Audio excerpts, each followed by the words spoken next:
This video is all about Hildegard von Bingen. Hildegard is my favorite saint.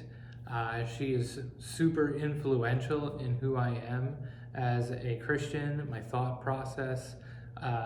When I was in seminary, I never really thought much about saints until I took a few spirituality classes. And when Hildegard came up and I was reading about Hildegard, I was inspired by her tenacity, her unwillingness to back down when people told her what to do, when she thought that she was right and that she was doing what God was calling her to do. And I love her boldness, and I'm inspired by her story. Hildegard von Bingen was born in the year of 1098. She died at the age of 81 in the year 1179. Hildegard was a feminist before there was a word for feminism.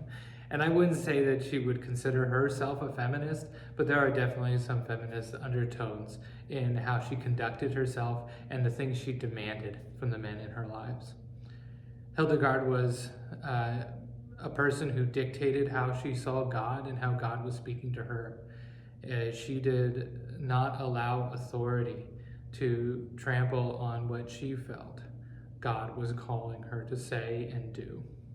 She became a Benedictine nun at the age of 18 and became a part of the monastic community that was run by a nun called Jutta.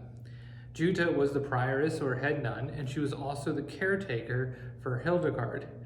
Hildegard's family gave up her at the age of 8 as a tithe to the church. Could you imagine giving up one of your children as a form of tithing to the church? Unthinkable today, but that is something that happened more frequently than you would think in the 12th century in medieval Europe.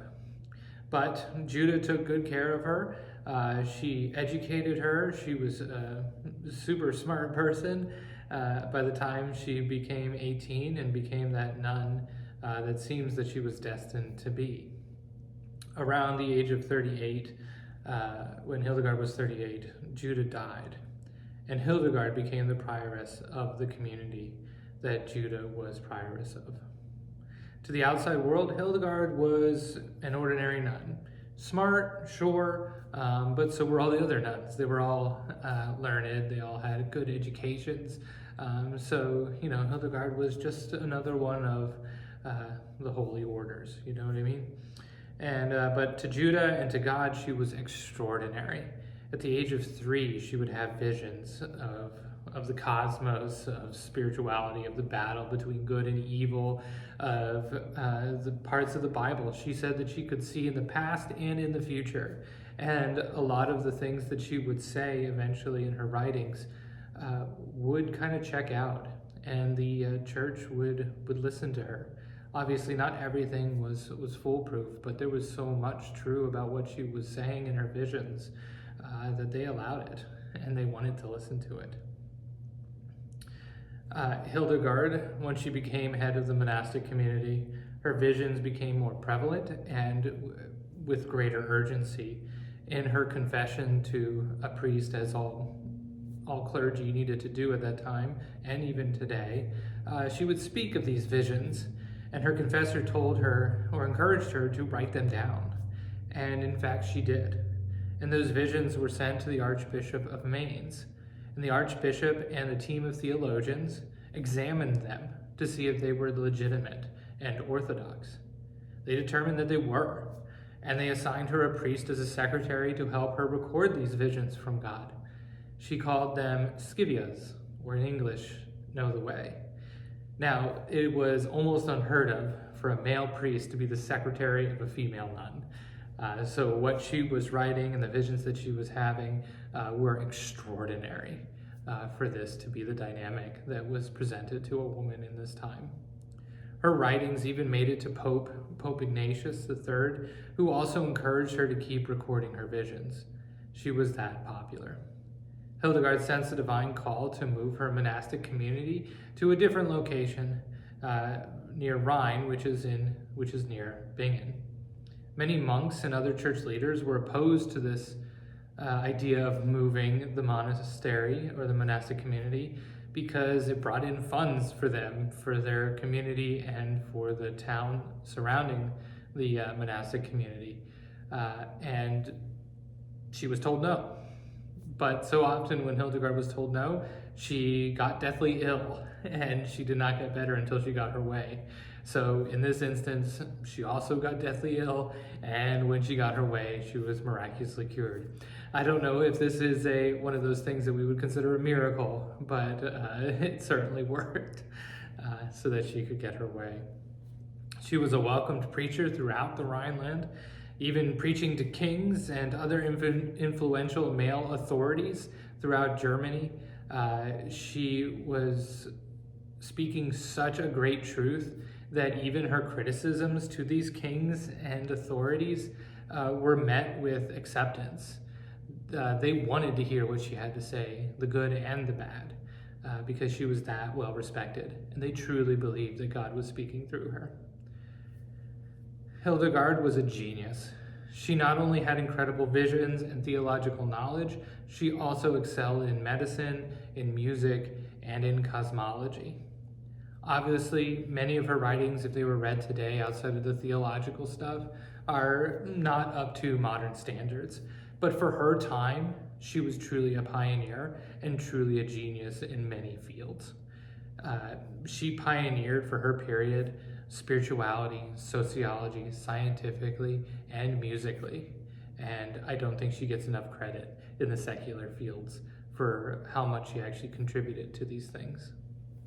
Her visions speak to one of the most important theological foundations that we have today, that we are co-creators with our God.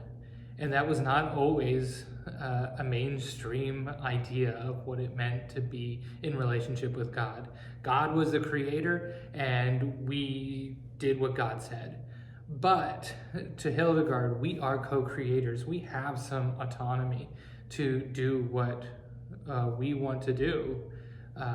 We can create as God creates. I mean, not in the same way. We can't create from nothing, but God has given us the ability to create, and no other creature has that ability to the same ability that we can as humans. So we are co-creators with God. We are actors and movers in this world, just as God is. And what that really has helped us in our current understanding of theology is that the body is good, creation is good. It helps us see that we aren't just puppets, but that we actually have influence and a reason to get up in the morning. We aren't just puppets to God's will, but can actually influence God's will to a degree, but there is some sort of autonomy. And one thing that I super love about Hildegard's theology is that sin, yes, fractured the relationship with God and humanity and creation, but also it didn't remove the original blessing. It didn't remove the goodness that's here right now. There is good all around us. Even though there's a bunch of sin, there's a bunch of evil, there's also a bunch of goodness. And just like Martin Luther, 400 years later, that we are saint and we are sinner, he was definitely influenced by her and her mentor, Bernard of Clairvaux. Unfortunately, Hildegard's boldness and disregard for authority did come around to haunt her. She allowed a young man who was excommunicated from the church to be buried in the monastic community's cemetery, despite the bishop telling her that she could not do that. In retaliation for her disobedience, she was denied the Eucharist along with the rest of the nuns in her community. Eventually, she was reinstated, her interdict was lifted, and she was able to participate in the Eucharist before her death, only a few months later. But there was some disobedience and some consequences to that disobedience for Hildegard, unfortunately. Hildegard was an amazing person. She loved God and she loved people. She fought for those who were less fortunate. She fought for women. She truly was an amazing, bold, confident person. And I think we can all learn from her to use our abilities within the social framework that we are given. She couldn't, like I said before, she couldn't be a priest. She was never going to be pope, but she made ripples through history, even within the confines of the social order that she was within. And we can too. None of us are powerless. All of us have power if we can learn to utilize God's message, and the place in society that we have to its fullest potential. None of us are powerless. She was a loose cannon and did things her way, but I'm sure that she would always say that she did things God's way. Be like Hildegard. Do things God's way, even if people don't like it. Thanks for watching, and if you want to learn more about Hildegard von Bingen, I'll have a bunch of resources in the description for you to read on more, and I hope you do. God bless.